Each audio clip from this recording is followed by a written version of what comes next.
Hello all the aspirants. अगर इस बार आप दिसंबर में नेट एग्जाम देने वाले हैं तो आपको हेमेट इक्वेशंस जरूर पढ़ के जानी चाहिए।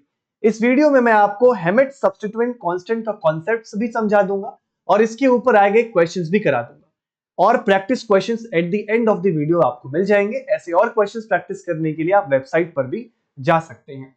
सबसे पहले सिग्मा से इसको रिप्रेजेंट किया जाता है और इसका फॉर्मूला क्या होता है, pKa ऑफ बेंजोइक एसिड जब कोई सब्स्टिट्यूएंट ना हो और सिंपल हाइड्रोजन हो, minus pKa of benzoic acid जब उस पर कोई सब्स्टिट्यूएंट लगा दिया गया हो।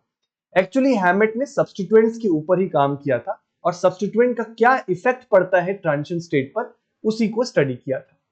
तो अब इसको हम कैसे स्टडी करेंगे? तो जैसे ही मैं नेक्स्ट स्लाइड पर आता हूं, मेरे पास ये फॉर्मूलेज हैं। अब यहां से क्या कंक्लूजन निकाला जा सकता है?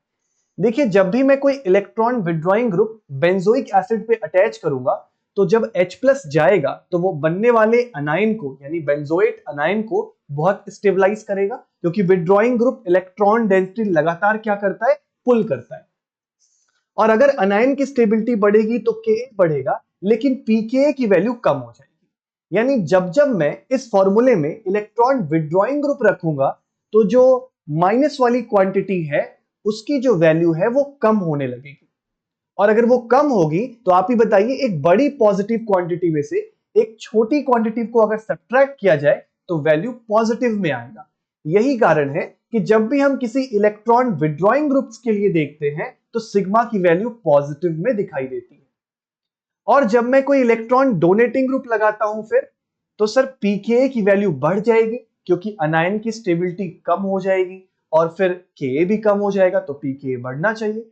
तो अगर नेगेटिव वाली क्वांटिटी बड़ी हो जाएगी तो हर बार सिग्मा की वैल्यू नेगेटिव में आने लगेगी। इन शॉर्ट मैं ये कह सकता हूं कि इलेक्ट्रॉन डोनेटिंग के केस में सिग्मा नेगेटिव आता है और इलेक्ट्रॉन विड्रॉइंग के केस में सिग्मा पॉजिटिव आता है। ये चीज हम लोग इस टेबल से भी क्रॉस चेक कर सकते हैं जो मैंने क्लेडन किताब से लिया है।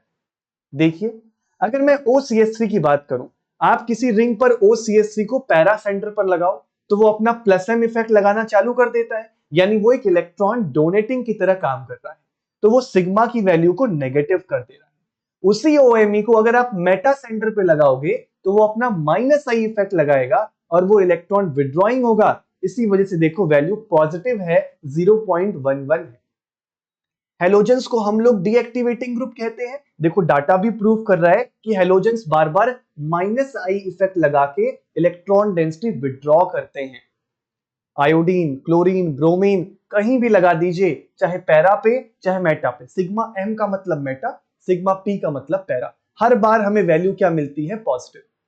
मैं ये भी प्रूफ कर सकता हूं कि नाइट्रो एक स्ट्रॉन्ग विड्रॉइंग ग्रुप है। कैसे? देखिए, इसके लिए सिग्मा पैरा की वैल्यू ज्यादा है एज कंपेयर टू साइनाइड। मतलब इसने ज्यादा विड्रॉ किया है, तभी तो इसने स्टेबलाइज ज्यादा किया है। और पीके और कम हो गया है तो सब्ट्रैक्ट करने पर वैल्यू और पॉजिटिव आ रही है। दैट्स व्हाई वैल्यू 0.77 है।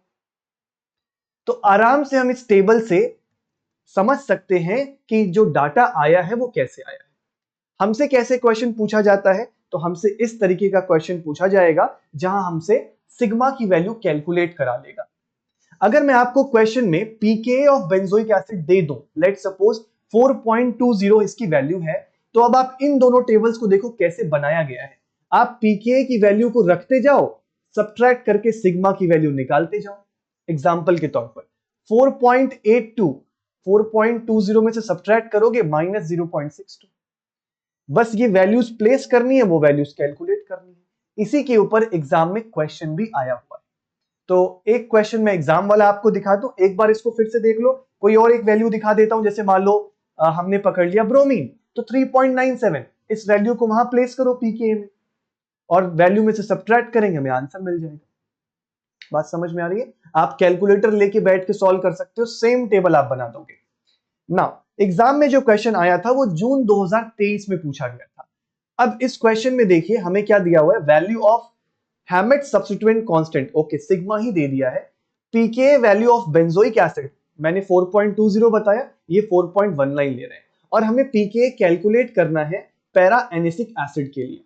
फटाफट से कैलकुलेट करिए, कमेंट सेक्शन में आंसर करिएगा, मैं जरूर वहां पे आपको रिप्लाई दूंगा, मैं नहीं आंसर डिस्कस करने वाला।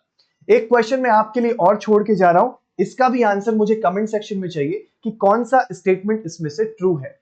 कोई भी डाउट रह जाता है मुझे कमेंट में बताइएगा, इसका पार्ट 2 बना के और भी विस्तार में आपको एक्सप्लेन कर दिया जाएगा। ऐसे और क्वेश्चंस प्रैक्टिस करने के लिए वेबसाइट पर जा सकते हैं www.ifsonline.com। उम्मीद करते हैं तैयारी जोरों शोरों से चल रही है, बिल्कुल भी लैग नहीं छोड़ना है, लगे रहना है। Wish you all the best, happy learning.